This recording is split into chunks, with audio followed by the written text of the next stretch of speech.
Hello, I'm doing today the penultimate one, which will be a summation of the main points which I made until now.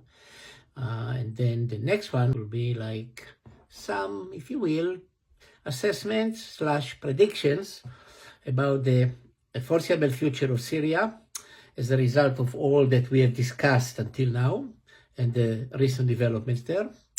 And when we talk about recent developments, I would just mention that there still are clear signs that despite the impression created in the Western world, mainly because of the Western media, which as usual, particularly by the way, the American media, doesn't really cover what really is happening on the ground. The impression is that Ahmed Shara or Abu Muhammad al-Julani, the leader of the main group that took over now in Damascus, Ayat al-Sham, Tahrir al-Sham, that he is in full control of Syria and is the new ruler, and it is not the case. I repeat, this is not the case. I'll give you an example. His people sent a convoy, a kind of military civilian convoy to the Druze areas of South Lebanon in order to assert their authority there, and they were basically sent back after the Druze threatened to resist violently, because from the Druze perspective, any future of South Lebanon, something that we already discussed in this series, and I will come back to this later on today, has to be negotiated between them and the government in Damascus, which is to indicate to you that the Druze will insist from now on, and I will explain more about that, some kind of autonomous self-rule regime in South Syria, more or less like the SDF or the Kurdish people are demanding and still experiencing and exercising in the northeast of Syria. So that's just an indication of how fragile, still precarious, all this so-called central regime in Damascus. Another point about that is that when we look at the media in the West and the way they cover situations in the Middle East, there's always this tendency to apply impression that we have about our own systems in the West to the other side of the world, in that case the Middle East. And because we see Ashara now is a suit and tie sitting in his nice chair in one of the buildings that they took over in Damascus, so there is a new government, there is a new regime, and there is stability. No, there isn't. And it doesn't work like that. And it doesn't work like that because of what we have seen in this series. So let's sum up, therefore, the main points of what is really happened in Syria, which was leading to the current situation, to the downfall of the Assad regime. I will start with the most fundamental, basic point, and this is that Syria, as of 1920, for over a century, has not been able, I will repeat, has not been able to establish a legitimate, stable political entity, which is supported by the vast majority of its people, whether they like every aspect of government in Damascus or not, but because they share some common values, a fundamental kind of values, basis for agreement between various groups, various ethnic groups, various religious groups, and because they share all these values, they accept whatever is the regime in Damascus as a legitimate and stable one. It has never happened in Syria. And the greatest failure, of course, of independent Syria since 1946. Until 1946, you could always argue it's the fault of the mandatory system, the French. And yes, the French did apply divide and rule in Syria, promoting the Alawis, for example, to an extent the Druze, the Christians, not really touching upon the Kurds in the northeast, all in order to weaken the Sunni Arab majority. And then they created Lebanon, separated it from Syria, carving it up from Syria. Yes, but the French basically were playing up, not creating, they were playing up divisions that existed before. For centuries, this was the history of all this region. So the failure of the Syrian state as of 1946 was exactly that, the inability to overcome all these problems and to create a stable state. Syria is therefore the model country of the failing Middle East state. In the case of Syria, it was even more dramatic than in other cases, because for 3.5 years between February of 1958, as we mentioned, and September of 1961, they even agreed to cancel their own separate independence and to unite with Egypt, the much bigger and stronger Egypt of Nasser, into the United Arab Republic, as it was called, which was basically Egypt plus Greater Egypt, because they did not find a way to maintain Syria as an independent state. So much so the failure was so big. The Baas regime gave you the hora, gave us all the hora, the sense of stability, because you can argue they existed from 1963 until 2024. That is to say, over 60 years. But even that was not the case, for various reasons. Because the ironic situation is, and this is something that has to be dealt with more extensively in a separate maybe series, but definitely not in this one, but I will mention it and just say something about it. The basic historic irony of the Baas Party is that the party claiming to be the biggest, greatest, most comprehensive embodiment of Arab nationalism, of pan-Arabism, became, in the case of Syria, and we talk about Baas in Syria now, not about the Baas in Iraq.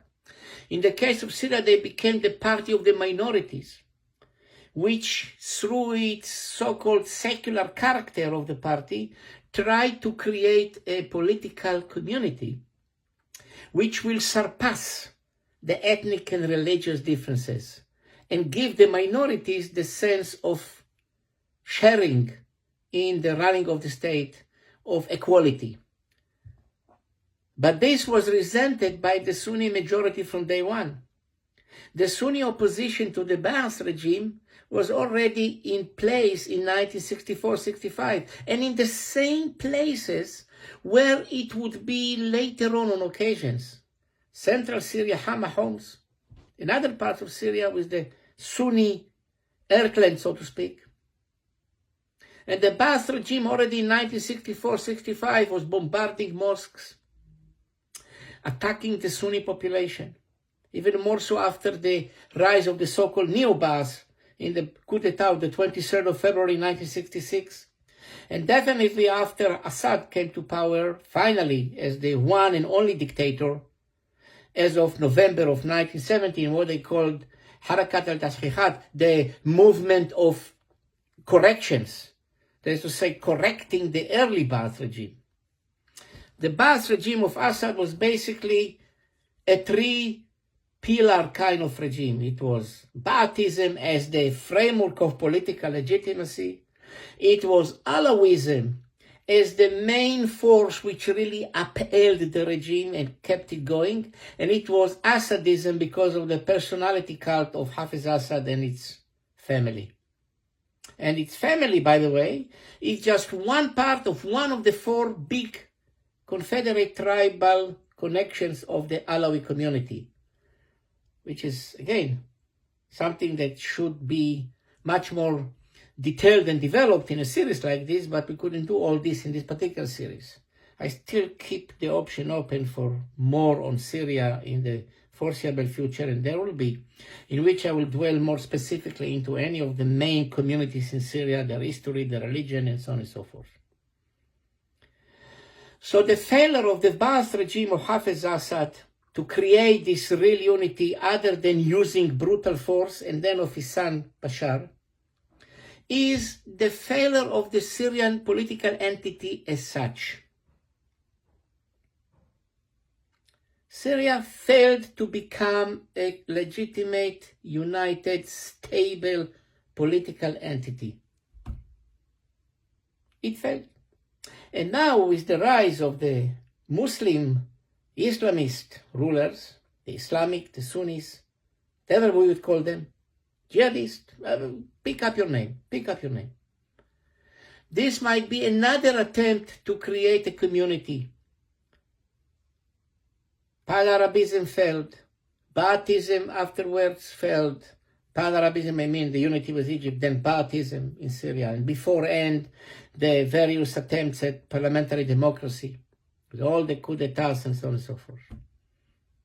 So what we see really is not just the collapse of a regime, it is another dramatic indication of the collapse of the idea of statehood in a country like Syria. And the name of the new rulers, Ayat Tahrir al-Sham, Bilad al-Sham, is more than Syria and its current borders.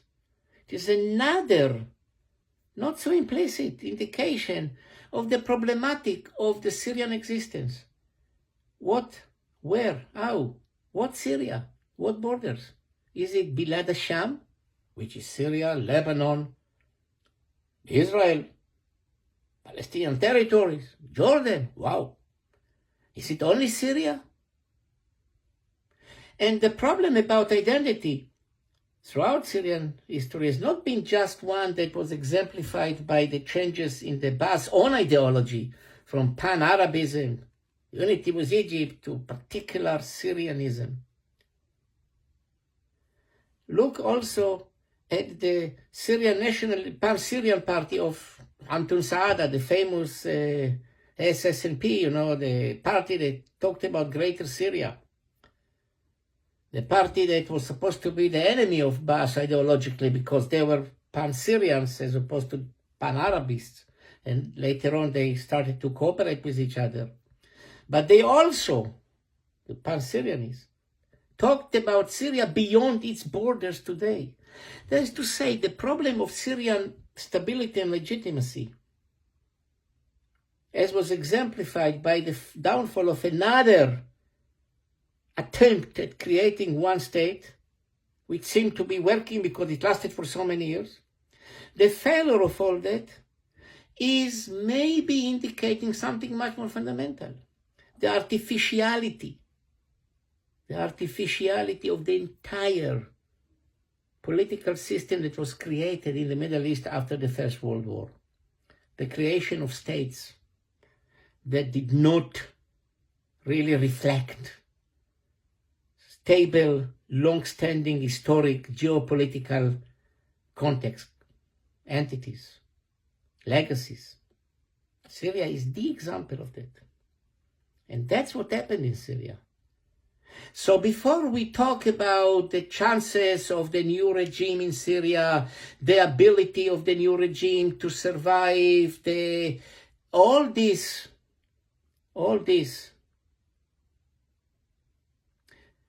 has to be seen in historic perspective. And the perspective is that until now, any attempt in creating stability in Syria failed.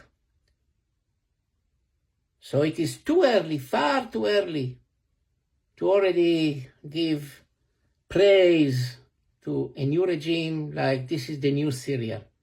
Maybe the new Syria in terms of who is sitting in the palaces of power in Damascus, but it will not be a new Syria in terms of the final creation of a stable, legitimate, everlasting political entity.